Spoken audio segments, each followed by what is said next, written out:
데일 카네기 성공대화론 제1장 효과적인 말하기의 기본 3부 빠르고 쉽게 익히는 효과적인 연설법. 나는 낮에는 좀처럼 텔레비전을 보지 않는다. 그런데 한 친구가 최근에 주로 가정주부들을 대상으로 한 오후에 어떤 프로그램을 시청해보라고 권했다. 그것은 시청률이 매우 높았고 그 친구는 내가 그 프로그램에 청중이 참여하는 부분에 흥미를 느낄 것으로 생각했다. 확실히 그랬다. 나는 사회자가 방청객들을 대화에 끌어들이는 방식에 매료되어 그 프로그램을 몇 차례 시청했다. 이 사람들은 분명 전문 연사들이 아니었고 의사소통 기술을 교육받은 적도 없었다. 그 중에는 틀린 어법을 사용하고 발음이 엉망인 사람들도 있었다. 하지만 그들은 모두 재미있었다. 그들은 일단 말을 시작하면 카메라 따위는 전혀 개의치 않은 듯 했고 자연스럽게 청중의 시선과 주의를 휘어잡았다. 어떻게 그럴 수 있었을까? 나는 그 답을 알고 있다.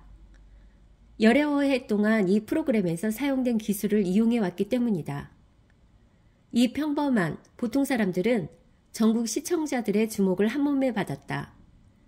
그들은 자기 자신에 대해 그들이 경험한 가장 난처했던 순간과 가장 즐거웠던 기억에 대해 또는 자신의 아내나 남편을 어떻게 만났는지에 대해 이야기했다. 그들은 서론, 본론, 결론을 생각하지 않았고 자신의 말투나 문장 구조에 대해서도 신경 쓰지 않았다. 그럼에도 시청자의 관심과 주의를 잡아 끌고 있었다. 내가 보기에 이것은 빠르고 쉽게 익히는 대중연설법을 위한 3가지 기본 규칙 중 첫 번째가 생생히 구현되는 살아있는 현장이었다. 1. 경험이나 공부를 통해 알게 된 것을 말하라. 그 TV 프로그램에 나와 적나라한 삶의 이야기로 시청자의 흥미를 자극한 사람들은 자신의 개인적인 경험을 근거로 입담을 과시했다. 자신이 알고 있는 이야기를 한 것이다. 만약 그들에게 공산주의를 정의해 보라거나 유엔의 조직 구조를 설명해 보라고 주문했을 때 그것이 얼마나 따분하고 하품나는 프로가 되었을지 상상해 보라. 하지만 바로 이것이 무수한 연사들이 그 많은 모임과 연회에서 저지르는 실수이다. 그들은 개인적인 지식이 거의 혹은 전혀 없거나 관심도 거의 혹은 전혀 가져본 적 없는 주제에 대해 말해야 한다고 느낀다. 그래서 애국심, 민주주의 또는 정의 같은 주제를 고르고 몇 시간 동안 인용할 책이나 연사용 안내서를 뒤적인 다음 대학 다닐 때 수강한 정치학 수업에서 주워들은 기억도 희미한 일반론을 급하게 조합하여 전혀 특별할 것이 없는 그저 길고 지루하기만 한 연설을 늘어놓는다. 이런 연사들은 청중이 흥미를 느끼는 것은 이 거창한 개념들을 현실적인 실제 삶의 이야기로 만들어주는 사실적인 소재라는 사실을 전혀 모르고 있다. 몇 년 전 시카고의 콜랜드 힐튼 호텔에서 열린 데일 카네기 강좌 담당 강사들의 지역 모임에서 한 학생 연사가 이런 식으로 말문을 열었다. 자유, 평등, 박애, 이들은 인류의 사전에서 가장 강력한 단어들입니다. 자유가 없으면 인생은 살만한 가치가 없어지지요. 모든 면에서 행동의 자유가 제약을 받을 경우 우리의 삶이 어떻게 될지를 상상해 보십시오. 그는 거기까지만 말할 수 있었다. 적절하게도 강사가 제지했기 때문이다. 강사는 그에게 그가 말하는 것들의 가치를 신봉하는 이유와 그가 방금 말한 것에 뒷받침할 만한 어떤 증거나 개인적인 경험이 있는지를 물었다. 그러자 그는 놀라운 이야기를 들려주었다. 한때 그는 프랑스 지하조직의 저항투사로 활동했다. 그는 자신과 그의 가족이 나치의 지배하에서 겪은 모욕과 학대를 이야기했다. 또 그가 어떻게 비밀 경찰의 감시를 피해 미국에 올 수 있었는지를 생생한 언어로 설명했다. 그리고 이렇게 마무리했다. 오늘 미시간 거리를 걸어 이 호텔까지 왔을 때 나는 원하는 대로 자유롭게 오고 갈 수 있었습니다. 경찰을 지나쳤지만 그는 저를 쏘아보지 않았고 이 호텔에 들어올 때도 신분증을 제시할 필요가 없었죠. 이 모임이 끝나면 시카고의 어디로든 내가 원하는 곳으로 갈 수 있습니다. 분명히 말씀드리지만 자유는 싸워 쟁취할 만한 가치가 있는 것입니다. 그는 청중들로부터 기립박수를 받았다. 인생이 가르쳐준 것을 이야기하라. 인생이 가르쳐준 교훈을 이야기하는 연사들은 청중의 주의를 휘어잡는 데 절대 실패하는 법이 없다. 하지만 내 경험으로 보건대 연사들은 이런 관점을 쉽게 수용하지 못하는 것 같다. 그들은 사적인 경험을 너무 시시하고 제한적이라 여겨 연설 주제로 택하기를 꺼린다. 그래서 오히려 일반적인 개념이나 철학적 원칙의 영역으로 뛰어들지만 불행히도 이 세계는 보통 사람들이 숨을 쉬기 어려울 정도로 공기가 너무 희박하다. 그들은 우리가 뉴스를 원할 때 사설을 제공한다. 물론 사설을 신문사의 편집장이나 발행인 같은 그럴 자격이 있는 사람이 이야기할 때는 기꺼이 귀를 빌려줄 수 있다. 요점은 이렇다. 인생이 당신에게 가르쳐준 것을 이야기하라. 그러면 나는 귓바퀴를 바짝 세울 것이다. 에머스는 아무리 지위가 낮은 사람이라 해도 기꺼이 그의 말을 경청했다고 한다. 만나는 사람이 누구든 그로부터 뭔가를 배울 수 있다고 여겼기 때문이다. 나는 아마 철의 장막 서쪽에 사는 사람 그 누구보다 남의 이야기를 더 많이 들었을 것이다. 그 경험을 근거로 자신 있게 말하는데 연사가 자신의 삶에서 직접 배운 것을 이야기할 때는 그 교훈이 아무리 하찮거나 시시해 보여도 결코 지루함을 느껴본 적이 없었다. 예를 들어보자. 몇 년 전에 우리 강사 한 명이 뉴욕시 은행에 근무하는 고위 임원들을 상대로 대중연설 강의를 진행했다. 당연히 이런 수강생들은 시간이 많지 않았기 때문에 제대로 준비하기 어려울 때가 많았다. 평생 그들은 자신만의 사적인 생각을 해오고 자신의 사적인 신념을 정립하며 자신만의 독특한 관점으로 사물을 보고 자신만의 경험 세계를 구축해 왔다. 말하자면 연설을 위한 자료를 축적하며 40년을 보낸 것이다. 하지만 그들 중에는 이런 사실을 깨닫지 못하는 사람들이 있었다. 어느 금요일 시 외곽의 한 은행에 근무하는 어떤 신사, 편의상 그를 잭슨 씨라고 부르겠다. 는 시간이 4시 30분 된 것을 알았다. 무슨 이야기를 해야 할까? 그는 사무실에서 나와 신문 기관대에서 포브스 지를 산 뒤 수업이 있는 연방준비은행으로 가는 지하철 안에서 잡지를 펼쳐들었다. 그리고 성공할 시간은 10년밖에 없다 라는 제목의 기사를 읽었다. 딱히 관심이 있어서라기보다 자기에게 할당된 시간을 채우려면 뭔가에 대해 말을 해야 했기 때문에 그 기사가 눈길을 주었다. 1시간 뒤에 그는 자리에서 일어나 이 기사의 내용을 재료로 재미있고 설득력 있는 이야기를 꾸려보려 했다. 결과는 어땠을까? 그는 자신이 말하려는 내용을 소화흡수하지 못했다. 말하려고 애썼다는 표현이 정확할 것이다. 그는 애를 쓰고 있었다. 또 그의 말에는 진정한 메시지가 없었다. 그것은 그의 태도와 어조에서 확연히 드러났다.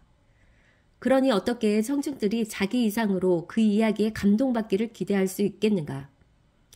그는 글을 쓴 저자가 이랬느니 저랬느니 하며 계속 그 기사를 언급했다. 그의 연설 속에는 포브스 매거진이라는 말만 무성했지 유감스럽게도 잭슨 씨 자신과 관련된 이야기는 거의 전무했다. 그가 이야기를 마치자 강사가 말했다. 잭슨 씨, 우리는 그 기사를 쓴 잘 알지도 못하는 인물에게는 관심이 없습니다. 그 사람은 여기 없습니다. 우린 글을 볼 수 없어요. 우리가 관심 있는 것은 당신과 당신의 생각입니다. 개인적으로 당신이 생각하는 것을 말하십시오. 다른 사람이 말한 내용이 아니란 말입니다. 이 이야기의 잭슨 씨에 관한 내용을 더 많이 추가하십시오. 다음 주에 다시 이 주제를 다루어 보세요. 이 기사를 다시 읽으세요. 그리고 자신이 글쓴이의 의견에 공감하는지 자문해 보십시오. 만약 동의한다면 자신의 경험에 근거한 관찰을 토대로 동의하는 이유를 예시하세요. 동의하지 않는다면 그 이유를 말씀하시고요. 이 기사를 당신의 이야기를 전개하기 위한 출발점으로 삼으십시오. 그래서 그 기사를 다시 읽은 잭슨 씨는 자신의 생각이 사실은 그 저자의 의견과 전혀 다르다고 판단했다. 그는 기억의 창고를 뒤져 저자의 의견에 반대할 만한 근거가 되는 사례들을 찾았다. 그리고 은행 임원으로서 겪은 경험을 토대로 자신의 생각을 발전시키고 확장했다. 다음 주에 강의실에 들어온 그는 자신의 경험에 기초한 자신의 확신으로 가득 찬 이야기를 풀어놓았다. 잡지 기사를 재탕하는 대신 자신의 광산에서 캐낸 광석과 자신의 주조소에서 찍어낸 화폐를 보여준 것이다. 청중에게 어떤 강연이 더 강력한 울림을 주었을까? 이에 대한 판단은 여러분에게 맡기겠다. 자신의 개인사의 주제를 찾아라. 한 번은 우리 강사들에게 초보 연사들을 가르칠 때 겪게 되는 가장 큰 문제가 무엇이라고 생각하는지를 적어서 제출하도록 요청한 적이 있다. 그 내용을 분석한 결과 적합한 주제를 선택하게 하는 것, 그것이 강의 초기에 가장 자주 겪게 되는 문제인 것으로 드러났다. 무엇이 적합한 주제일까? 만약 어떤 주제가 내 삶의 일부이며 경험과 반성을 통해 그것을 나 자신의 것으로 만들었다면 그것은 분명 내게 적합한 주제이다. 그런 주제를 어떻게 찾을까? 기억 속을 파고들어 내게 강렬한 인상을 남겼던 내 인생의 의미 있는 측면들을 탐색하는 것이다. 몇 년 전 우리는 수강생들의 관심을 끈 주제들을 조사한 적이 있다. 그 결과 청중이 가장 좋아하는 주제들은 상당히 한정된 개인의 경험 영역과 관련이 있었다. 어린 시절과 성장 환경, 가족, 어린 시절의 기억, 학창 시절과 관련된 주제는 항상 사람들의 주목을 받는다. 대부분의 사람들은 남들이 성장 과정 중에 만난 각종 장애를 어떻게 극복했는지에 관심이 있기 때문이다. 가능하면 언제든 이야기 속에 어린 시절의 사례들을 포함시켜라. 초년기의 세상이 제기하는 도전에 맞서 싸우는 주제를 다룬 연극이나 영화, 혹은 소설의 인기는 연설의 주제로서 이 분야가 지니는 가치를 증명해준다. 하지만 어렸을 때 내가 겪은 일에 누군가가 관심을 보이리라는 것을 어떻게 확신할 수 있을까? 시험해 볼 수 있는 방법이 하나 있다.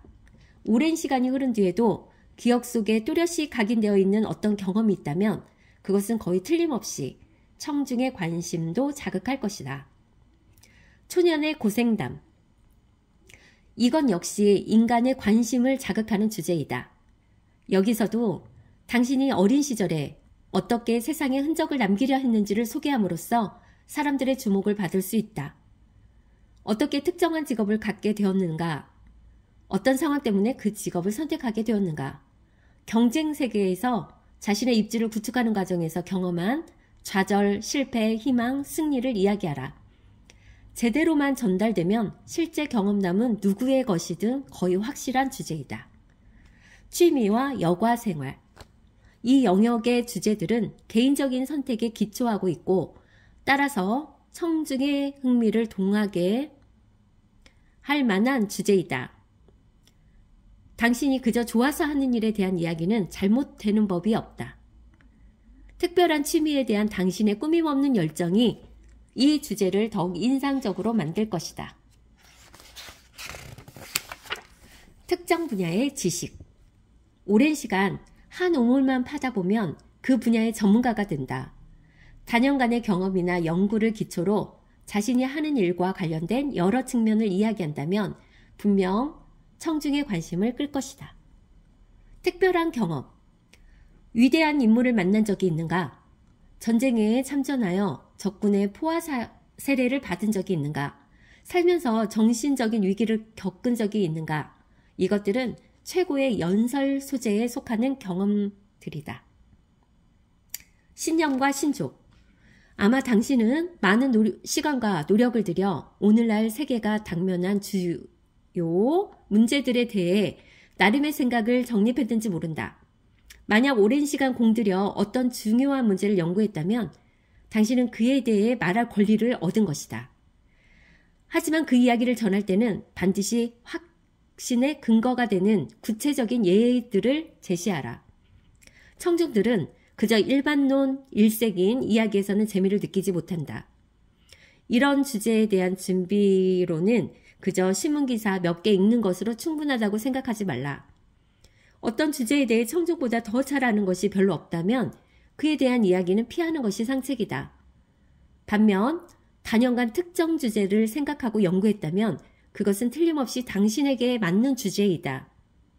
무슨 수를 쓰든 그 주제를 이용하라. 앞에서도 지적했듯이 연설 준비는 단지 종이 위에 기계적인 단어들을 나열하거나 일련의 어구들을 암기하는 데 있지 않다. 또 급하게 읽은 책이나 신문기사에서 아이디어를 슬쩍 훔치는 것도 아니다.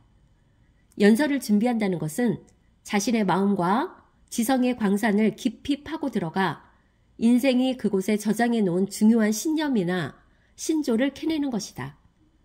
그곳에 귀중한 광석이 있다는 것을 절대 의심하지 말라. 정말 있다.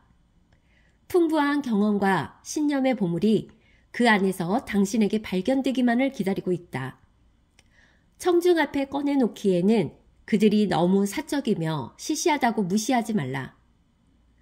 나는 이런 이야기를 굉장히 즐기고 또 큰 감동을 받았다. 많은 전문 연사들의 이야기보다 더 즐겁고 감동적이었다. 자신이 말할 권리를 얻은 주제를 이야기하는 방법을 통해서만 우리는 빠르고 쉽게 대중연설법을 배우기 위한 다음의 두 번째 요건을 충족시킬 수 있을 것이다. 2. 자신의 주제에 대해 흥분하라. 우리가 말할 권리를 획득한 모든 주제가 다 자신을 흥분시키는 것은 아니다. 예컨대 뭐든 스스로 하자는 주의인 나는 분명 설거지에 대해 말할 자격이 있다. 그런데 어쩐 일인지 이 주제에 대해서는 흥분이 되지 않는다. 사실 이 주제에 대해서는 차라리 완전히 잊고 싶다. 그러나 가정주부들, 말하자면 가정의 경영자들, 이들은 바로 이 주제에 대해 아주 놀라운 이야기를 들려준다. 그들은 도대체 끊일 날이 없는 설거지에 대해 굉장한 분노를 느끼거나 아니면 이 마음에 안 드는 일을 피해갈 수 있는 아주 기발한 방법을 개발했기 때문에 정말 그것에 관해 흥분을 느꼈다. 그래서 설거지라는 것은 어찌 보면 할 말이 별로 없는 것 같은 주제를 가지고도 아주 재미있는 이야기를 엮어낼 수 있었던 것이다. 여기 당신이 공개적으로 말할 자격이 있다고 느끼는 주제가 과연 적합한지 여부를 판단하는 데 도움이 될 질문이 하나 있다. 만약 누군가가 벌떡 일어나 당신의 견해에 정면으로 반박할 경우 확신과 열의를 갖고 자신의 입장을 방어할 수 있겠는가? 만약 그렇다면 당신은 적합한 주제를 선택한 셈이다. 최근에 나는 1926년 스위스의 제네바에서 열린 제7차 국제연맹 총회에 참석한 후 적어두었던 메모를 발견했다. 여기 한 단락을 소개한다. 연사 서너 명이 따분한 연설 원고를 읽어댄 후 캐나다의 조지 포스터 경이 바통을 넘겨받았다.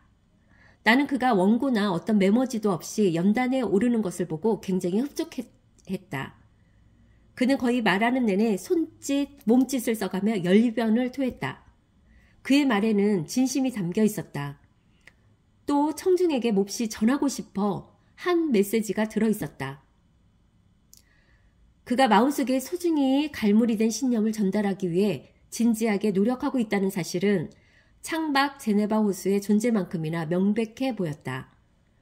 내가 내 강의에서 가르쳐온 원칙들이 그 연설에서 아름답게 구현되었다. 나는 자주 조지경의 그 연설을 떠올린다. 그는 성실했고 진지했다. 이 진정성은 머리로 이해할 뿐 아니라 마음으로 공감하는 주제를 선택할 때만이 분명히 표현될 수 있다. 미국에서 가장 역동적인 연사로 꼽히던 폴턴 제이 쉰주고도 일찌감치 이 교훈을 체득했다. 그가 자신의 저서 인생은 살 가치가 있다에 쓴 글을 인용해 보겠다. 나는 대학 다닐 때 토론부의 일원으로 선정되었다. 토론이 있기 전날 밤에 토론부 지도 교수님이 나를 교수실로 불러 꾸중했다. 자넨 아주 형편없어. 이 대학 역사상 자네보다 형편없는 연사는 본 적이 없네. 이에 나는 스스로를 방어하며 말했다. 제가 그렇게 형편없다면 왜 저를 팀에 뽑으신 겁니까? 교수님이 대답했다. 그건 자네가 말을 할 수 있기 때문이 아니라 생각할 수 있기 때문이지. 저리로 가서 자네 연설의 한 단락을 연습해보게. 나는 1시간 동안 그 단락을 반복 연습했고 연습을 마쳤을 때 교수님이 물었다. 뭐가 문제인지 알겠는가? 모르겠습니다. 다시 1시간 반, 2시간, 2시간 반 동안 연습이 이어졌고 마침내 나는 완전히 지쳐버렸다. 다시 교수님이 물었다. 아직도 뭐가 문제인지 못 알아보겠나? 비교적 머리 회전이 빠른 편이었던 나는 그나마 2시간 반이 지난 뒤에야 뭔가 짚히는 게 있었다. 알 것 같습니다. 전 진실하지 않았습니다. 전 제 자신이 아니었습니다. 제 말에는 진심이 담겨 있지 않았습니다. 그때 신주교는 평생 잊지 못할 교훈을 배웠다. 바로 내가 하는 말에 내 마음이 들어가 있어야 한다는 것이다. 그는 자신의 주제에 대해 흥분했다. 그때서야 현명한 교수님은 말씀하셨다. 이제야 말할 준비가 되었군. 수강생들이 전 어떤 것에 대해서도 흥분을 못 느낍니다. 그냥 지극히 평범한 삶을 살고 있죠. 라고 말할 때 우리 강사들은 그 학생에게 여가 시간에 무엇을 하는지 묻는다. 누구는 영화를 보러 가고 누구는 볼링을 하며 장미를 키우는 학생도 있다. 종이 성냥을 모은다고 대답한 학생도 있었다. 강사가 이 특별한 취미에 대해 계속 질문을 하자 그는 차츰 목소리에 생기가 돌았다. 그는 곧 손짓 몸짓을 해가며 종이 성냥을 모아둔 장식장을 묘사했고 세계 거의 모든 나라에 종이 성냥을 수집해 놓았다고 자랑했다. 자신이 좋아하는 주제에 대해 잔뜩 흥분해 있는 그에게 강사가 물었다. 이 주제에 대해 말하는 건 어때요? 아주 재미있을 것 같은데. 그는 그런 것에 관심을 보일 사람이 있으리라고는 생각하지 못했다고 말했다. 그에게 그 취미는 오랜 세월 동안 거의 열정이었지만 그것이 지닌 연설 주제로서의 가치에 대해서는 부정적이었다. 이에 강사는 그에게 어떤 주제의 관심 유발 가치를 측정하는 유일한 방법은 자기 자신이 그것에 얼마나 관심이 있는지를 자문하는 것이라고 말했다. 그날 밤 그는 진정한 수집가의 열정을 가지고 이야기했고 나중에 내가 들은 바로는 다양한 오찬회에 불려나가 종이 성냥 수집에 관한 이야기로 지역에서 어느 정도 알아주는 명사가 되었다고 한다. 이 사례는 대중연설을 빠르고 쉽게 배우고 싶어하는 사람들을 위한 세 번째 지침으로 곧장 연결된다. 3. 자기 이야기의 공유를 간절히 열망하라. 모든 말하기 상황은 3가지 요소로 이루어진다. 바로 연사, 연설 혹은 메시지 그리고 청중이다. 이 단락의 처음 2가지 규칙은 연사와 연설 간의 상호관계를 다루었다. 이 시점까지 말하기 상황은 없다. 연사가 자기 이야기를 청중에게 전할 때 비로소 말하기 상황이 펼쳐진다. 연설은 잘 준비되었는지 모른다. 또 그것은 연사가 흥분을 느끼는 주제일 수도 있다. 그러나 완전한 성공을 위해서는 전체 과정의 하나의 요소가 더 필요하다. 연사는 청중에게 자신이 하려는 말이 그들에게도 중요하다고 느끼게 만들어야 한다. 그는 자신의 주제에 대해 흥분하는 것으로 그치지 않고 이 흥분을 청중에게 전염시키고픈 강한 열망이 있어야 한다. 웅변의 역사에 찬란히 빛나는 모든 연사들에게는 바로 이 세일즈맨십 혹은 복음전도의 정신, 뭐라고 불러도 좋다가 있었다. 유능한 연사는 청중이 자신이 느끼는 것을 느끼고 자신의 견해에 동의하며 그가 옳다고 생각하는 일을 하고 함께 그의 경험을 즐기고 다시 체험하기를 간절히 바란다. 그는 자기 중심적이지 않고 청중 중심적이다. 그리고 연설의 성패는 자신이 결정하는 것이 아니라 청중들의 가슴과 머릿속에서 결정된다는 사실을 알고 있다. 근검절약 캠페인이 전개되는 동안 나는 미국은행협회의 뉴욕 지부에서 스피치 교육을 진행한 적이 있다.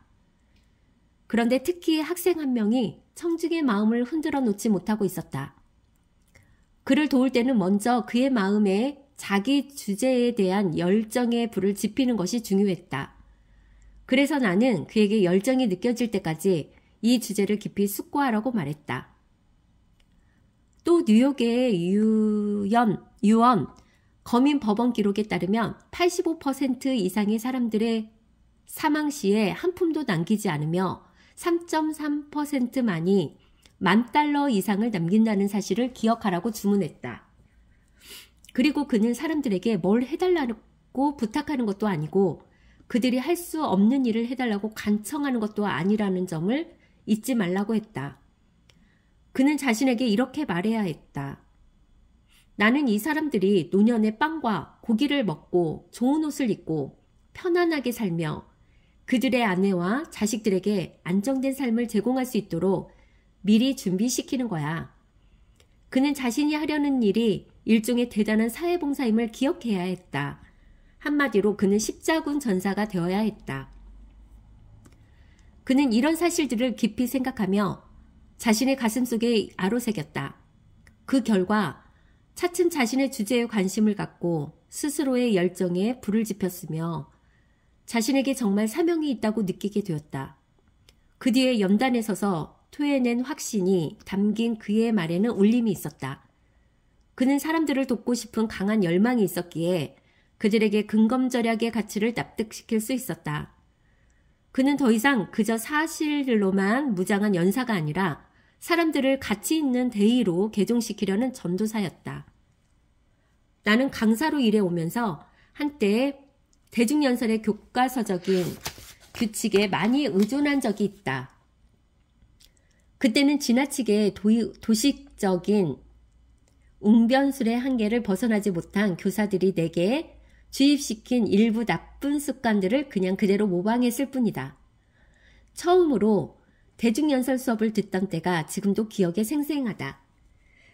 그들은 팔에 힘을 뺀 채 옆으로 내려뜨리고 손바닥은 뒤를 향하게 하며 손가락들은 반쯤 오므리고 엄지손가락은 다리에 갖다 대라고 가르쳤다. 또 팔을 멋진 곡선 형태로 들어 올리고 팔목을 우아하게 돌린 후 먼저 집게손가락을, 그 다음에 가운데 손가락, 맨 마지막에 새끼손가락을 펴도록 훈련받았다. 이런 신미적이고 장식적인 동작을 다 끝내면 팔을 곡선을 그리며 원위치시켜 다시 다리 옆에 붙였다. 전체 동작은 어색하고 꼴사나고 억지스러웠다. 거기에 합리적이거나 진실한 요소는 전혀 없었다.